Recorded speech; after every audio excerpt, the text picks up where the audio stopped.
नमस्कार, आप देख रहे हैं MGB डिजिटल इंडिया और मैं हूं आपके साथ ज्योति मिश्रा।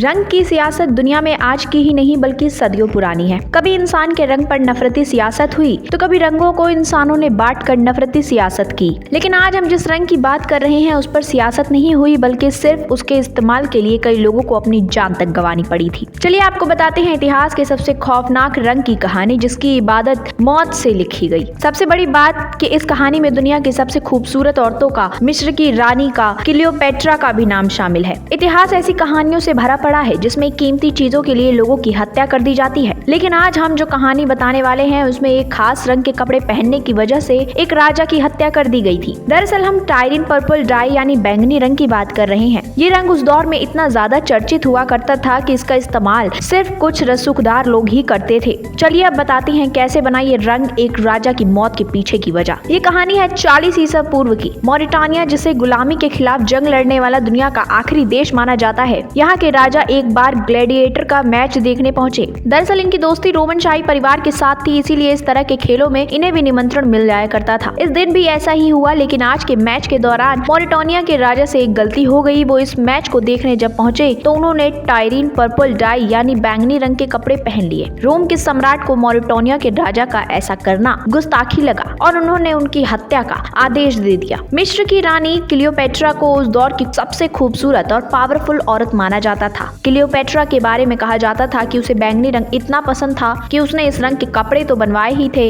यहाँ तक कि उसने महल और नाव को भी इसी रंग में रंगवा दिया था। इस टायरिन पर्पल डाई की लोकप्रियता का अंदाजा आप इसी बात से लगा लीजिए कि 301 ईस्वी पूर्व इसे खरीदने के लिए इसकी वजन की तुलना में 3 गुना सोना दिया जाता था। आपने कई देशों के झंडे देखे होंगे लेकिन बैंगनी रंग का नहीं, क्योंकि राष्ट्रीय झंडे के मामले में ये रंग काफी ज्यादा दुर्लभ माना जाता है। दुनिया भर में मात्र 2 ऐसे देश हैं जिनके राष्ट्रीय झंडे में बैंगनी रंग का प्रयोग किया गया है। इनमें डोमिनिका और निकारागुआ शामिल है। बैंगनी रंग महंगे होने की वजह से समुद्री घोंघा लेबनान के छोटे समुद्री घोंघे से बैंगनी रंग को तैयार किया जाता था। ये रंग इतना ज्यादा दुर्लभ था, इसे ऐसे समझा जा सकता है कि 1 ग्राम बैंगनी रंग बनाने के लिए 10,000 से अधिक घोंघे मारने पड़ते थे। इसके बाद ये रंग तैयार होता था। 1 पाउंड बैंगनी डाई खरीदने का खर्च 41 लाख रुपए से ज्यादा था। इसीलिए राष्ट्रीय झंडों को तैयार करने पर इस रंग का इस्तेमाल नहीं किया जाता था। बैंगनी रंग को लेकर एक बहुत दिलचस्प किस्सा भी है। दरअसल 1800 दौर में बैंगनी रंग को खरीदना अमीरों का शौक कहा जाता था। यही वजह थी कि ब्रिटेन की महारानी क्वीन एलिजाबेथ ने भी इसको लेकर एक बड़ी घोषणा करवा दी थी। घोषणा के मुताबिक शाही परिवार के अलावा किसी को भी बैंगनी रंग पहनने की इजाजत नहीं थी। इस वजह से भी ये आम लोगों से दूर बना रहता था। जब बैंगनी रंग इतना महंगा था तो फिर आम लोगों तक कैसे पहुंचा, इसकी वजह भी जान ही लीजिए। इसे आम लोगों तक पहुंचाने का श्रेय विलियम हेनरी पर्किन को जाता था। 1856 में विलियम हेनरी सिंथेटिक बैंगनी डाई बनाने में कामयाब हो गई। इसके बाद इस रंग की कीमत और लागत में कमी आई। धीरे धीरे बैंगनी रंग आम लोगों की लाइफस्टाइल का भी हिस्सा बनता गया। तो फिलहाल आज की इस खबर में इतना ही। बाकी की तमाम खबरों के लिए देखते रहिए MGB डिजिटल इंडिया। धन्यवाद।